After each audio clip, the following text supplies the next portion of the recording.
Hello, I'm the Nostalgia Critic. I remember it so you don't have to. And welcome to a new portion of the show I like to call Raiders of the Story. This is where I take a popular nostalgic show and look over the first few episodes to see if it still holds up. With that said, Teenage Mutant fucking Ninja Turtles! As you all know, I love Ninja Turtles growing up. I was a Hero and a Half-Shell junkie. But now that I'm older, is the show really as good as I remember it? We know the movies definitely have flaws, but what about the television show that turned these reptiles into household names? I mean, after they were already household names. Well, I'm gonna look at the first episodes to find out. The ones from the 3 VHSs that we all watched in the 80s and 90s. So let's not waste any time and start with Turtle Tracks. Here we go, the very first episode of Teenage Mutant Ninja Turtles. It starts out in New York City. The crime wave is high with muggings mysterious. All police and detectives are furious. And of course, the reporter leading the story on these crimes is good old April O'Neil. Ninjas. Oh, I just remember the reasons I love her so much. One on the left and one on the right. These incisions could only have been made with a samurai sword. And look at this rope. This can only be the work of ninjas, the ancient band of Japanese warriors. And how can you tell that from the rope, Professor? Well, look for yourself. It's made in Japan. Whoa, that shut me up! So we see the Shredder watches the reporters through a secret camera as he sends the cast of Mad Max the Musical to put a stop to their story. We got a message for you from the big boss man. He wants you should stick to reporting fashion shows. Here, catch!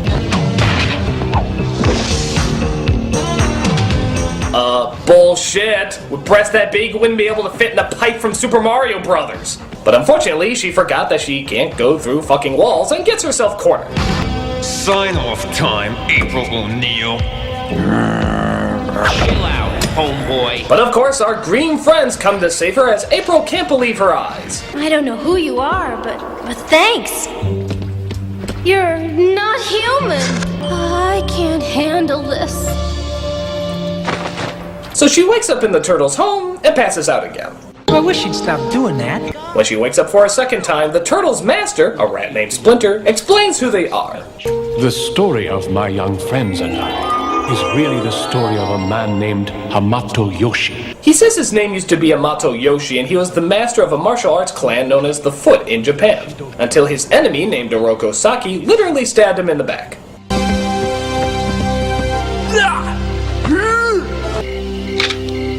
So, you plot to kill our honorable sensei. Their sensei, who looks like a scrotum massage ball, looks over the situation and says, Throw the bomb out! In disgrace, Yoshi fled to America. Penniless, he was forced to live in the sewers. Wait a minute, why did he go directly to the sewers? There's shelters in New York. And if he's penniless, how'd he get to America in the first place? And why doesn't he get a job? Those last two sentences are really flawed. Okay, so while living in the sewers with the rats, 4 baby turtles drop down the drain and he decides to take care of them as well. He seems to live a decent life, most likely stealing everything he possesses, but then he arrives home to a shock. It was a powerful mutagen. It caused whoever touched it to take on the form of whatever animal they had most recently been in contact with. Yeah, this is back in the day when science goo could just do anything. You can make up the most absurd reasoning that has no scientific logic, but it's science goo, so it flies. For example, let's see what happens when I take this jar of Philadelphia cream cheese and pour some science goo all over it. Damn it! It always turns into a 12-inch talking doll of Dennis Miller. Science fucking sucks, man! Science fucking sucks! Hey, what if those crop circles are just ads for Target? So since the turtles had most recently been in contact with Splinter, they turned human. And since Splinter had most recently been in contact with the turtles, he turns into a rat. Hey, what? Okay. He names them after the great Renaissance painters because Lord knows this show has to teach kids something, and raises them in the art of ninjutsu. And that is how they became the Teenage Mutant Ninja Turtles. Trademark Splinter 1989! So they decide to help April out in discovering who's been committing all these crimes. But as you imagine, they don't fit in very well. Monsters! Okay, we all know this gag. The woman overreacts and runs away screaming while, holy shit! One twitch in your history, scum! Now back off! Nice and easy! Moses from Planet of the Apes says it's my right to own one of these things, and by God, I'm gonna exercise that right! So they get those famous trench coats and hats that of course fool everybody into thinking they're not turtles as they come across, for lack of a better name, the Ninja District. Ninja dry cleaners? Ninja shoe repairs? Ninja video rentals? Ninja dentist? Ow! You know what the funny thing is? These all sound like movie titles for like a Sci-Fi Channel Ninja Movie Week. Coming soon on Ninja Movie Week. Ninja Dry Cleaner, Ninja Shoe Repair, Ninja Video Rental, and Ninja Dentist. Coming this week on Sci-Fi SYFY, that wrestling channel. So I guess the idea is that the ninjas work for the Shredder and hide in plain sight in the Ninja District, as the Shredder keeps a close eye on his enemies. This April O'Neil is getting closer to my operation. I blame myself. So do I. I should not have sent a punk to do a ninja's job. So April finds a security building in the Ninja District that just happens to be the headquarters of the Foot Clan. I got another scientific equipment company lined up, just waiting to be cleaned out.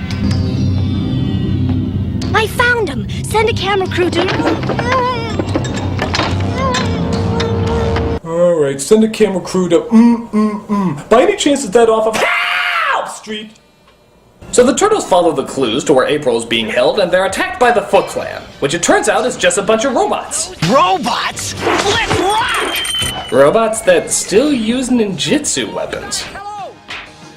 Yeah, by this point I bet Shredder is seriously wondering why he didn't just put guns on these guys. Hell, even old ladies on the street seem to have guns in this world, and yet these guys are still fighting with sticks and arrows? Alien technology is nice, but a bullet is still a bullet!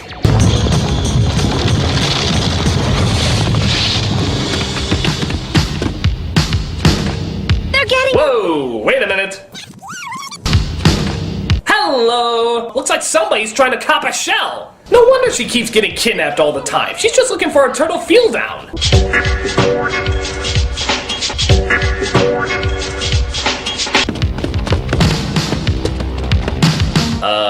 What are they doing down there? Did the foot in the middle of escaping suddenly decide to start sweating to the oldies? It's sweating time!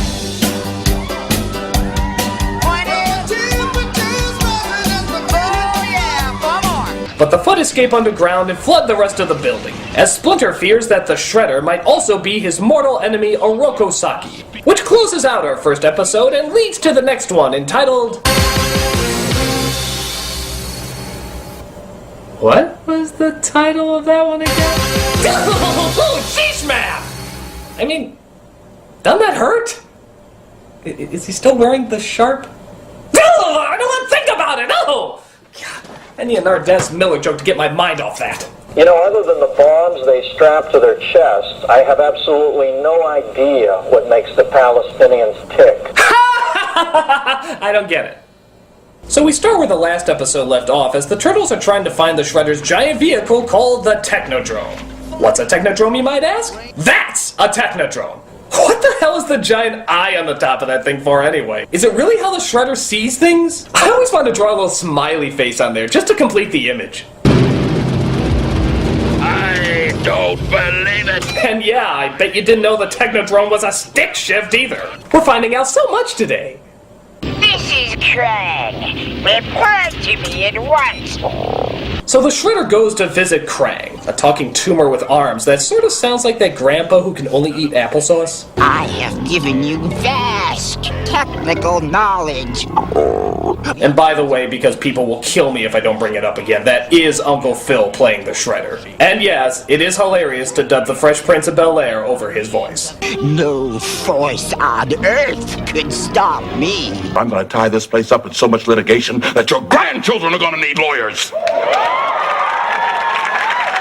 So it turns out Krang is from another dimension called Dimension X, and all he wants from Shredder is, take a guess. A body. A body. A body. Body. A body. A body.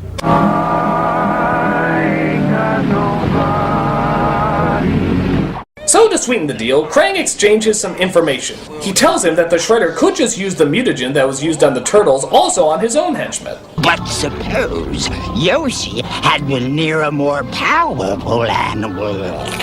Mutate my own people. The possibilities are endless. I think I'll do it twice and then never again. Oh, the possibilities! So he steals 2 animals from the zoo and talks to his henchmen to see who's up for a night of ungodly genetic realignment. I need volunteers. Yeah. Oh, no way, not me, huh? I need 2 of you for an experiment. Forget it. It will give you strength and powers undreamed of. So what? Yeah, this is what happens when Shredder uses Craigslist to get his henchmen. Wanted. Fools to join my giant mutant army of ninjas! Must like animals. So eventually he gets 2 volunteers and turns them into the mutants Bebop and Rocksteady. Meanwhile, the Turtles investigate the zoo robbery and come across the Technodrome. Wait a minute! How come the police, while investigating the robbery, didn't just, I don't know, look down the friggin' hole? Didn't they think that if they just took a peek for a second, maybe they'd come across a giant mechanical Fabergé egg of death? I mean, just look, guys! Master Splinter's walking stick. He must be in trouble. If you want to see him again, you'll have to come in. So the Turtles go inside and come across a bunch of death machines. So while fighting these killer appliances, Donatello says one of the strangest out-of-context lines ever. Turtles fight with honor! Turtles fight with honor! Yes, because a turtle would never knock out a robot's lights dishonorably. You should know that, audience. That's something the biker mice from Mars would do.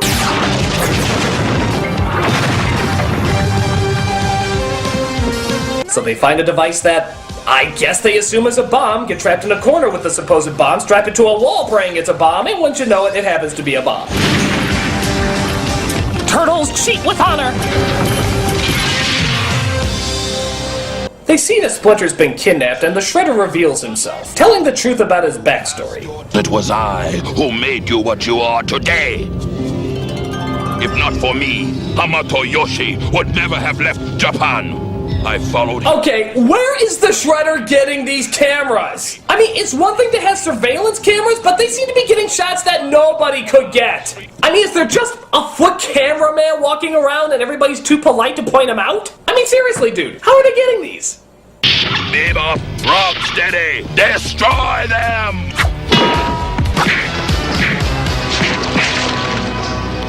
In hindsight, I really should have planned this out better. Come on, Splinter. We're checking out of this dump. So Bebop and Rocksteady try to blast him again, but the Turtles trap them and leave them behind. Thus ends episode 2 as we begin the 3rd episode, A Thing About Rats. This one starts with an inventor named Baxter Stockman, who's created these robots called Mousers that can apparently hunt down rats anywhere. You see? There's no place for pests to hide from my mousers. Get out of here! Get rid of all rats, huh? What are you, crazy? You want to drive me out of business? You want to make me a millionaire? Richest exterminator in the world? What's wrong with you? A short-sighted fool doesn't know what he's missing. Who are you? Someone who wants to produce your mousers on a vast scale. Now, really, folks, if you're approached by a person with a business proposition who looks like Darth Vader mixed with a cheese grater, you probably shouldn't do business with him. Just straight up common sense. So Stockman makes a bunch of these Mousers, and the Shredder sends them out to kill Splinter. But the Turtles arrive in time to save him. Where'd these metal maniacs come from? Where do you think, Michelangelo? Trademark Baxter Stockman Inventions. A division of Shredder Co. So they go to April to see if they can figure out where to find this Baxter guy. We're looking for the genius who built this. His name is Baxter Stockman. That's all you've got to go on? A name? I mean, it's not like the internet's been invented yet. So she finds the information and the Turtles go looking for him. But we also find out that they may not have much time. Don't you wish to see the fruits of your labor? No, I'm tired. Very well, go. He knows too much. Put him out of the way. I don't know, Shredder. This guy just made you a death weapon with a warthog, a rhinoceros, ninja robots, and not once asked any questions. I'd say this guy is worth keeping around. Oh, what do you want now? Again, the turtles save him in time and find out that the next bunch are being sent to April's apartment, where Splinter is also. Out of my way, big mouth! I don't like the sound of that. Ropes! Oh my god, the loss of innocent life! Lord knows how many innocent families were in there and now are suddenly dead! Oh my god, the impact this must have on our heroes! Boy, they sure don't build them like they used to. Inconsiderate bitch! What the hell would you say if you just saw the Hindenburg disaster? Uh-oh, SpaghettiOs! What the fuck's wrong with you? You are a terrible person. So they find where the Shredder's hiding as Michelangelo sneaks in and tries to stop the Master Control. And give Shredder some credit, this time he actually is using a gun. And now we can see why he never uses it. Oh, no! So Donatello reprograms the Mousers to tear down the house by simply pushing one button over and over, but the Shredder gets away again in the Technodrome. That's the end of the Mousers. Yes, but what about Michelangelo? Really, Splinter? You're gonna just stand there? One of your students might be dying and you're not even gonna give a gasp of disbelief? That seems pretty soulless. I never liked him anyway. I care not for the party dudes. But they see he's okay as we move on to our next episode, Hot Rodding Teenagers from Dimension X. Isn't that a funky title? And just sort of a side note here, most kids saw these first few episodes on VHS as they didn't run the first episodes on TV that often. We loved them and all, but there was one major problem with it. On this VHS, they got episodes 3 and 4 backwards. So they would show Hot Rodding Teenagers first before they would show the one with the Mousers. Now, with that in mind, just imagine you're a kid and you're watching this episode without any knowledge of the Mouser episode you just saw. But like, what if Baxter comes back? Baxter won't be back for a long time, Michelangelo. The authorities didn't appreciate it when he tried to take over the city with his Mouser robots. And I didn't appreciate it when they ate my apartment. What the hell are they talking about? I mean, who's Baxter Stockman? April's ex-husband? Okay, well luckily the DVD has them in order, and this one begins with Donatello putting together the Turtle Van, because, as we heard in the opening, Donatello does machines. No, not like that. You're gross. But Shredder has another plan. He's going to open up the portal to Dimension X and bring some of Krang's armies over. Which begs the question why he hasn't just done this before, but if I'm going to point out the lacks in logic in the show, we're going to be here forever. 2 soldiers come out of the portal, but so do some rambunctious kids called the Neutrinos. Yeah, this place is Dollsville, man. Let's cut out. Why is it they look like Vanilla Ice if they just got out of Tron? Oh, Daddy-O! This is one unhappy primitive society. Cool! Daddy-O, we are frozen! Oh my god, it's the worst combination possible! Beatniks and hippies! So after they get the van put together, the Turtles find out that them and the Neutrinos are on the same side. The Neutrinos actually hate Dimension X, as it seems to be nothing but wars. What is this Dimension X? It's Grimsville. All the grown-ups ever do is fight! Us neutrinos are the only ones who like having fun, and most of the time the grown-ups won't let us. You don't know what it's like, living in a place where everybody wants to do you in, just for the crime of being young.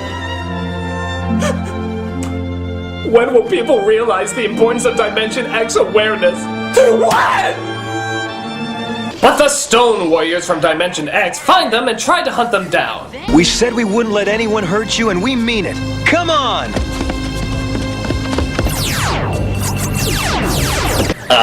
Guys, you may want to actually fire those weapons instead of just making laser sounds with your mouths. Pew! Pew! Pew! Pew! Pew! But the Turtles escape and consult Master Splinter about what to do next. Neutrinos, we have got to stop Krang! Turtles, we gotta help him do it! Don't worry, Kala. We won't let anything happen to you. Whoa, I'm sensing some strange sporadic sexual tension in the sewers today. Turtles, fight with jailbait! So the turtles reached the Technodrome and... Wait, how did they just drive the van hundreds of feet underground? What are there, like tours that go through there? And to your right, you'll see a giant Lego igloo. Ooh. So the turtles break in and start up a fight. There he is! He's the brains of this operation! Are you pondering what I'm pondering? Michelangelo, there's a barrel of silicone lubricant over there. Lubricant? Are you sure that wasn't intended for a previous episode?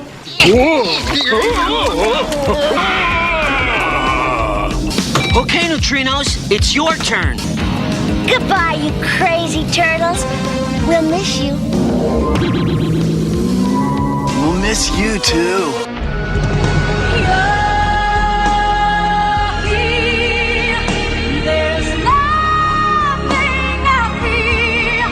Theirs was truly a strange love. But the turtles have to leave to stop one of the Stone Warrior's weapons from destroying the city. They knock it out and head back home, which leads to the final episode in our story arc, Shredder and Splinter. How confusing. It starts out with the Shredder appearing on the Turtles' TV saying he has a device to turn the mutations back to their original form. This is the only thing that can restore Splinter to the form of Hamato Yoshi. If you want it, come get it. You know something I never got is the Shredder has known for a long time where the Turtles are. So why doesn't he just take that big fucking Technodrome and squash them? This whole series would be over if he just used that fucking thing. Alright, dudes, let's go find the Shredder! So they try to use one of the leftover Neutrinos cars to get there. But that doesn't seem to work well. What now? Who bought this gelato? Piece of junk. Looks like we're out of fuel. What sort of juice does this crate take? Plutonium, I think. Oh, terrific. Maybe we can get a tow to the nearest plutonium station. You don't just walk into a store and buy plutonium. So Donatello says he can whip up another form of transportation at Baxter's lab, but Bebop and Rocksteady find them and try to bash their brains out. Sorry, boys, we gotta build a parking lot where you're playing. Turtles fight with cement! Come back and fight! So as the Turtles finally make it to the Technodrome, the Shredder at long last constructs a body for Krang, and holy hell, who the fuck designed that? That is like the strangest, most bizarre thing I've ever seen in my life. He looks like a mix between Dolph Lundgren and that weird giant from Goonies. I mean, was Boy George designing a wrestler? Now, wretched reptiles, you will face the wrath of Krang! While that's going on, April goes back to work to try and get a camera crew to film all the action. I'm trying to get a story for you. Trying? 4 green maniacs are running loose in this town and you haven't brought me diddly squat! Whoa, hey, watch the language, pal! Any further and we'd be in Fiddly D territory! But luckily she uses all her coaxing techniques to get what she wants. And by coaxing, I mean terrorist threats. It's a Hyper Turtle Death Ray. Now order me a news crew or I'll turn this whole place into a flaming rubble. She's, tenacious. So Krang makes himself bigger and gets ready to destroy the Turtles. But just then, Donatello arrives with his new invention. Come on, guys! Welcome aboard the Turtle Blimp. What? Wait, so he took a piece of equipment the size of a couch and made a friggin' blimp out of it? He's like the MacGyver of gods! So 2 of them sneak into Krang's body and try to find the device to shrink him down. There it is! Let's cut it out of there! So this is the leader out of the 4, huh? Hey, have you ever thought about maybe... Yeah! So Krang shrinks down, but the Shredder whips out his ray and gets ready to turn them back into ordinary turtles. Well, gang, looks like it's back to the old pet shop for us. Far from it. Tonight I dine on turtle soup. With pillowy mounds of mashed potatoes.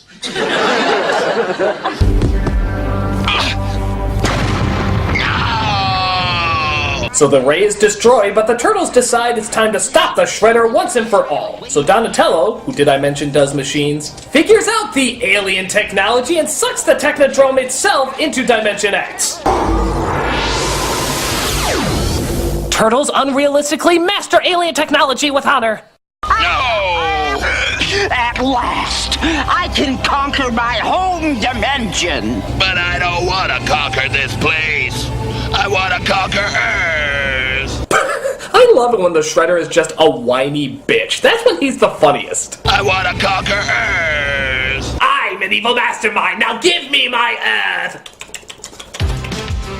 And those are the first 5 Teenage Mutant Ninja Turtles cartoons. Are they silly? Yes. But for what they're worth, they're kind of fun. There's a lot of good fourth wall jokes, and the animation on the action scenes is actually pretty impressive at the time. It's definitely clumsy, though. There's a lot of wrong voices coming out, the wrong turtles, and there's a lot of plot threads that also don't make a lot of sense. For the time, it was pretty good, but it's definitely aged. However, for my money, I still got some good laughs and good action out of it. As kids shows go, it's stupid, but it's enjoyably stupid, and a ton of fun to watch. If you're ever feeling nostalgic for some awesome turtle action, this is the place to go. So thanks for watching my first Raiders of the Story arc. I hope you enjoyed it, and hey, next month is January. You know what that means? Sequel month!